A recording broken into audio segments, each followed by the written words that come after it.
Hello, everyone, and welcome back. I'm Nora. And I'm George. Hello, everyone. How's your week been, George? Busy, but I have a funny story for you. Oh, I love your funny stories. Go on. So yesterday, someone asked me a simple question in English. Okay, simple question. What happened? I understood it instantly, but my answer took 10 full seconds. 10 seconds for a simple question? Yes, because in my head, I was translating from my own language first. Ah, I know that pause very well. It's so awkward. The other person just stares, waiting. I actually used to do the exact same thing. Really? You seem so smooth with English now. I wasn't always. I used to build the sentence in my language first. Then translate word by word into English. Exactly. And by the time I finished translating, the moment had passed. That's literally my life, every single conversation. The good news is, this is completely fixable. Fixable how? I've tried just speaking faster. Speaking faster isn't the answer. Thinking differently is. Wait, are we talking about not translating at all? Yes, today we're talking about thinking directly in English. Skipping the translation step completely? Exactly that. No middle step, no delay. But first, if you're enjoying this podcast, please like and subscribe. It genuinely helps more learners find these episodes. Okay, let's actually get into how this works. So, George, tell me exactly what happens in your head. Someone asks me something, I hear it, understand it, fine. Then what? Then my brain quietly builds the answer in my own language first. And after that? I translate that sentence word by word into English. That's 2 full steps for one simple sentence. When you say it like that, it sounds exhausting. It is exhausting. Your brain is doing double the work. So thinking directly means skipping straight to the English version. Yes, no detour through your first language at all. That sounds nice in theory, but how do I actually do that? Let's start with a simple idea. Think of your brain as having 2 rooms. 2 rooms? Okay, I'm listening. One room holds your first language, the other holds English. And right now, I'm walking between the 2 rooms constantly. Exactly. Every sentence back and forth, back and forth. That's a lot of walking for one short answer. The goal is to just stay in the English room longer. How do I even do that? I can't just lock the door. Not lock it, no, but you can practice staying inside. Okay, give me something practical, a real method. First method, label things in English, silently, all day. Label things? Like what things? Anything around you. Cup, window, chair.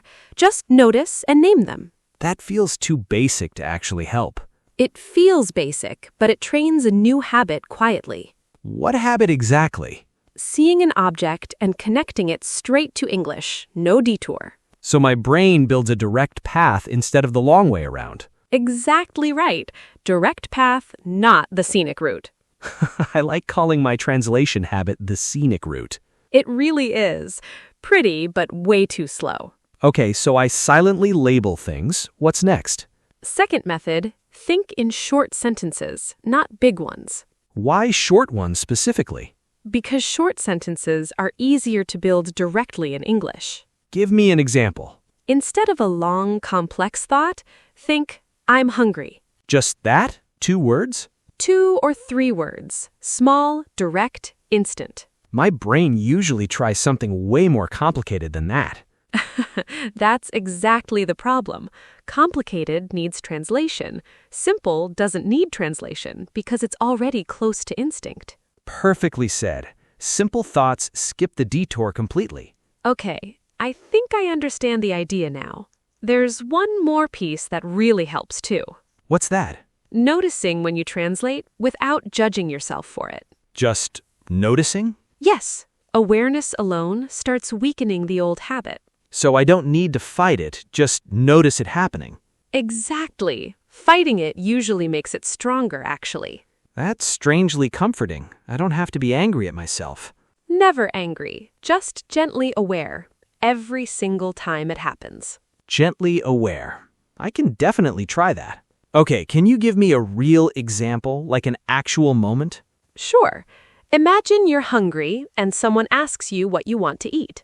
Okay, in my old habit, I'd think in my language first. Right, something like a full sentence about craving noodles, maybe. Exactly. Then I'd translate that whole sentence piece by piece. Now try the direct way. What's the short version? I want noodles. Just that. See? No detour, no delay, straight to English. It actually feels strange how simple that is. Strange at first, natural after repetition. So repetition makes the direct path feel normal. Exactly. Your brain rewires itself with practice, not willpower. That's oddly relieving. I thought this needed more discipline. Less discipline, more small, repeated moments. Okay, give me one more method. I'm on a roll today. Third method, react in English before you even think about it. React how? Small reactions, surprise, agreement, questions.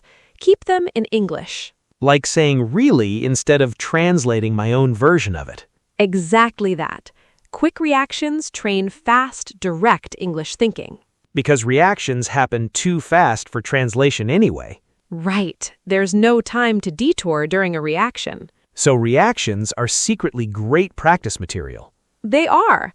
Tiny moments, but they build the habit fast. I actually do react a lot. Maybe too much, honestly. Then you already have a head start on this one. Finally, something I'm naturally good at.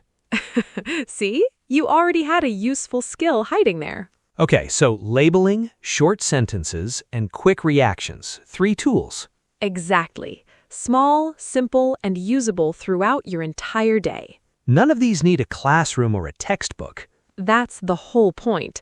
This lives inside daily life, not lessons. I like that a lot more than sitting with a workbook. Most people do, honestly. Can I ask something a little different? Of course. What if I genuinely don't know a word in English? Good question. That's completely different from translation habit. How so? Not knowing a word is a vocabulary gap, not a thinking problem. So I shouldn't panic if I just don't know a word yet. Not at all. Just describe around it simply. Like saying the thing you cook rice in instead of pot. Perfect example. That's direct thinking, even without the exact word. So direct thinking isn't about knowing every word already. Exactly. It's about not routing through your first language. That distinction actually makes a big difference in how I see this. It really does. 2 very different problems, 2 solutions. So what do I do when I actually hit that word gap? Keep going with simple words. Don't stop the whole sentence. So even a clumsy description beats freezing completely. Always. A clumsy sentence still moves the conversation forward. Freezing, on the other hand, moves nothing forward. Exactly. And here's something interesting about that freeze, actually. What's that? Often, the freeze isn't about the missing word at all. What is it about then? It's about waiting for a perfect sentence before speaking. Oh, I definitely do that. I wait for the right version. And while you wait, the moment just passes you by. So perfectionism is basically translation's annoying cousin. That's a great way to describe it, honestly. Both of them slow me down for different reasons. Right. One adds an extra step, the other adds hesitation. Can you give me an example of the perfectionism one specifically? Sure. Imagine someone asks your opinion about a movie. Okay, I'd probably want to say something clever and detailed. Exactly. You wait, building this perfect, impressive sentence. And while I'm building it, the conversation just moves on. Right. Someone else answers, and your moment disappears. That happens to me constantly in group conversations. The fix is embarrassingly simple, actually. What is it? Say the small version first. I liked it. That's enough. Just that? No clever commentary needed? Not at first. You can always add more after. So the small sentence buys me time in the conversation. Exactly. And often the small sentence is all you needed anyway. I've been overcomplicating something that could be really simple. Most learners do. It's an easy trap to fall into. Does this apply to writing too, or just speaking? Both, actually. Texting and emails work the same way. So even typing a quick message, I should think directly? Exactly.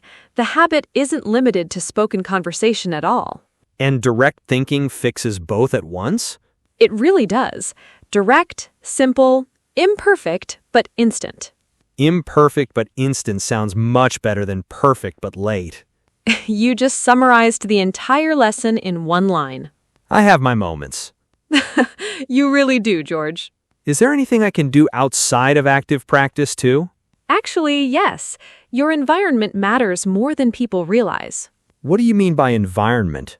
What language surrounds you during the day? Shows, music, apps? I mostly watch shows in my own language, honestly. That's fine sometimes, but try switching a few things to English. Even just background stuff like music while I cook? Exactly. It quietly trains your brain without any effort. So I don't even have to actively study during that time at all. Right. It's passive exposure, but it still builds the direct connection. What about talking to myself? Does that actually help? A lot, actually. Try narrating small tasks in English. Like saying I'm making tea while I'm literally making tea? Exactly that. It feels silly, but it works. I already talk to myself anyway, so this is easy. Then you're already halfway there, honestly. This connects back to the labeling idea from earlier, right? Yes, it's the same skill just applied to actions instead of objects. Objects, actions, reactions, it's all one connected system. Exactly. Everything we've talked about supports everything else. I like how none of this feels separate or complicated. That's intentional. Simple pieces that quietly work together. One last question before we practice. How long until this feels natural? Honestly, it depends, but many people notice a shift within a few weeks. A few weeks? That's faster than I expected. Because you're not learning new grammar, just building a faster habit. That's a relief. I was worried this would take months. Some polish takes longer, but the core shift comes quickly, honestly. Okay, I'm genuinely excited to start noticing this in myself starting today. Can we actually practice this? I want to try it live. Let's do it. I'll ask questions, you answer fast. Fast. No time to build the perfect sentence? Exactly. Just react. Don't plan. Okay, I'm nervous, but let's go. What's your favorite food? Pizza. I love pizza. See how fast that came out? It did. No pause at all, actually. Next one. What did you do this morning? I drank coffee and checked my messages. Perfect. Direct. Simple. I didn't even notice myself translating that time. Because you didn't. That was direct English thinking.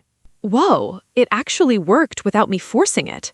One more. Describe this room in 3 words. Bright, quiet, comfortable.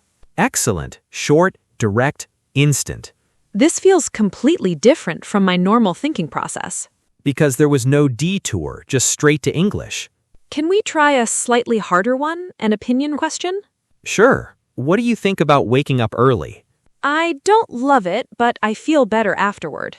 Still direct, even though it's more complex. I didn't wait for a perfect answer that time either. One more just for fun. What's a place you want to visit?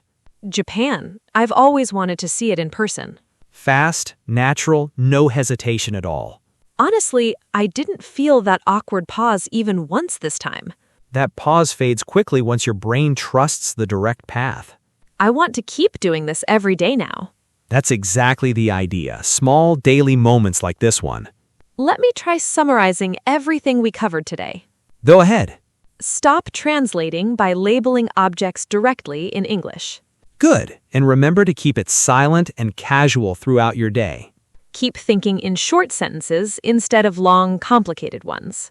Keep going. Short sentences skip the need for translation entirely. React quickly in English and don't panic over missing words. Exactly. Reactions happen too fast for translation to sneak in. And narrate small daily actions, plus adjust my environment a little. That's the whole lesson, perfectly summarized. I actually feel like I understand it now, not just heard it. That's the real goal, understanding it deeply enough to use it. Direct thinking, starting today. Starting right now, actually. All right, everyone, that wraps up today's episode. If this helped you, please like and subscribe to the podcast. It really helps more learners discover these episodes every week. Here's a question for you to try answering in English. What's one object near you right now? Name it in English. Try answering fast without translating first in your head. We genuinely love to read your answers down in the comments. Mine would be my coffee cup, obviously. Of course it would be. Thanks for listening, everyone. See you in the next episode. Bye for now. Bye, everyone. Take care.